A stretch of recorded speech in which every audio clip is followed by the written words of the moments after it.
Hello guys, share ko lang sa inyo yung pinuntahan namin. Dito lang yan sa May Arayat. Kitang-kita nyo naman po, napakaganda ng view, napaka-relaxing. Talagang mag-e-enjoy po ang buong pamilya. Ito rin po, nagbaon din kami ng mga food. Ito na nga, nagbiyahe na po kami papuntang Arayat. Papunta pa lang po ng Arayat, kitang-kitang yun na yung view ng um, Mount Arayat at napakaganda mo ng panahon ngayon. Maaliwalas po yung panahon. Hindi po siya umulan. Di tulad po kahapon is maulan. Ito po yung pinakamagandang spot papunta sa pupuntahan namin. Karamihan dito sila nagpapapicture. Na nakaraang pagpunta namin dito po kami nagpapicture kasi ito yung magandang spot papuntang Baliti do sa pupuntahan namin. So, bale, ito lang po. Medyo may pagka-zigzag po yung daan. Napakaganda naman po talaga ng taniman at nakaka-relax po sa ganitong open space. Lalo na po kami, kagagaling na namin sa Ubot, Lagnat. Kaya kailangan namin ito yung magpa-presko, makalanghap ng sariwang hangin.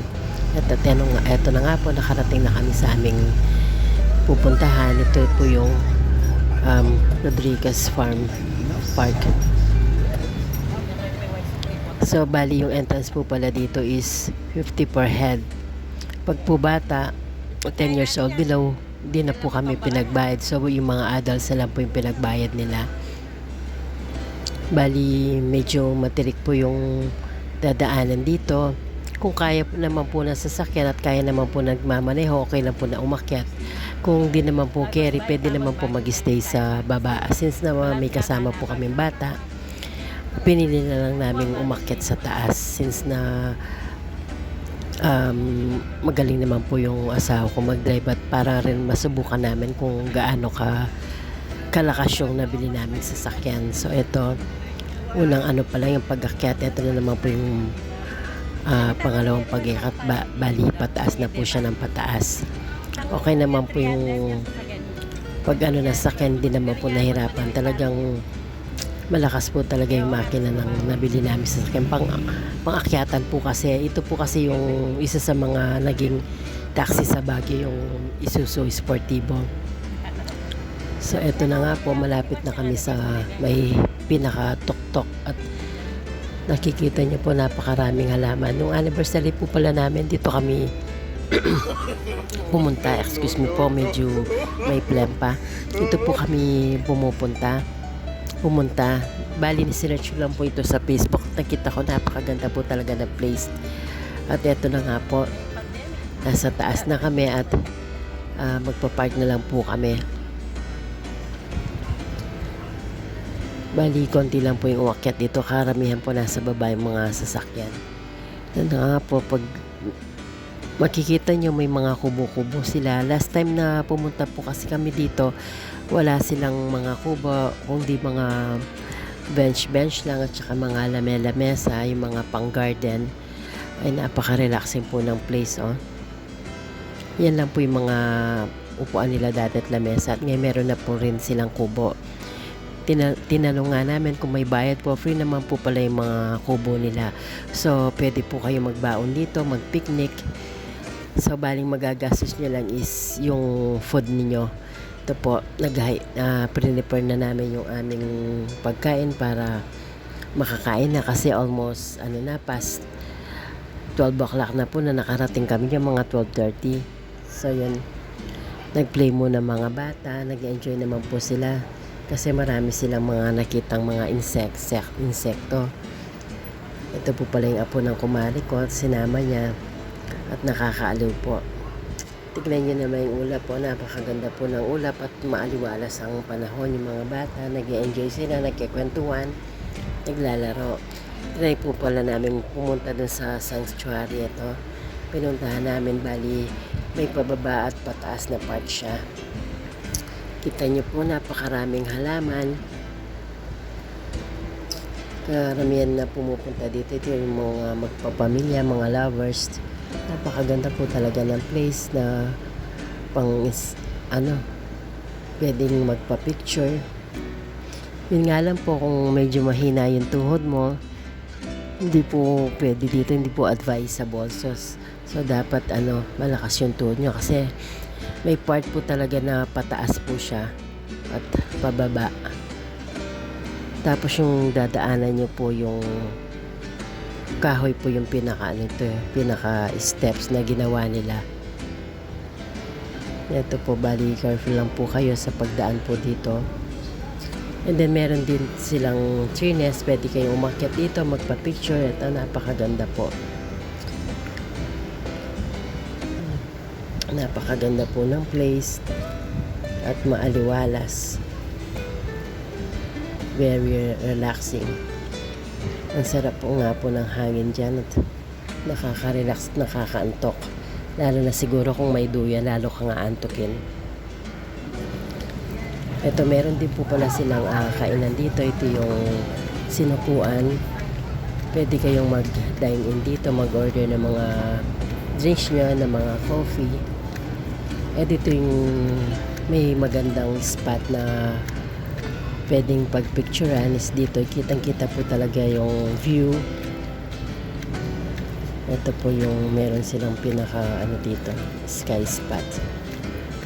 Pwedeng pagpicturean ng pamilya pang Instagrammable. Sa mga pala namin yung kumare namin, kapitbahay namin, biglaan lang naman yung lakad namin, nagkayayaan lang. Ayun lang po. Kaya ayun, go na kami since na nawala na rin yung aming ubos kasi nakaraang week po medyo inubo kami halos. Yung asawa ko lang po hindi inubo, tapos nilagnat rin po, pero salamat sa Diyos at okay na rin po kami. At eto na nga po, pabalik na kami sa aming tent sa kubo. Dito rin po kami dumaan, pababa naman siya. Ito, napakaganda po ng daan na ginawa nila. Alam ko po medyo bago pa lang tong na to, no? Marami po kasi nagbukasan ng mga pasyalan dito sa Pampanga. Magbulat po nung nag-pandemic. Ito po, nag-enjoy yung mga kids. Kitang-kita yun naman. Yun nga lang po, kung may bit-bit kang bata, ayun, mangangawit ka. Kasi yung paa ng bata pwedeng ma-shoot dito sa medyo maluwang po kasi yung kahoy na ginamit nila.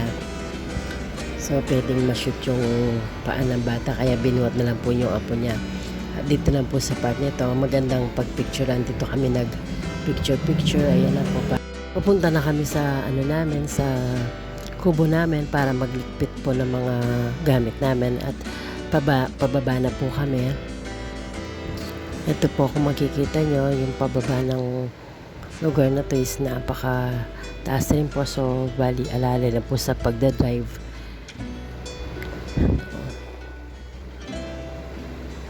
Bali, pag pababa na po pala kayo dito, i-ride nyo muna sa baba na wala munang aakyat para hindi po magkasalubong. Last time po kasi pumunta kami dito, wala pa silang radyo. So, bali, may pataas, may pababa. So, medyo delikado po kasi yon. Lalo na kung hindi po sanay nagde-drive or mawala ng preno, dire-diretso po talaga yung sasakyan since patirik po siya. So, talagang diretso ka po sa baba. Napakaganda naman po talaga. Ang daming mga puno.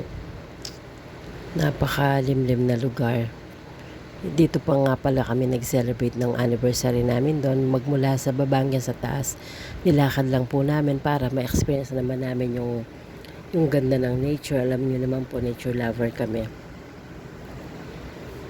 Ito, makikita. Diyan niyo po talaga makikita kung gaano kalakas yung inyong tuhod pag nilakad niyo po to.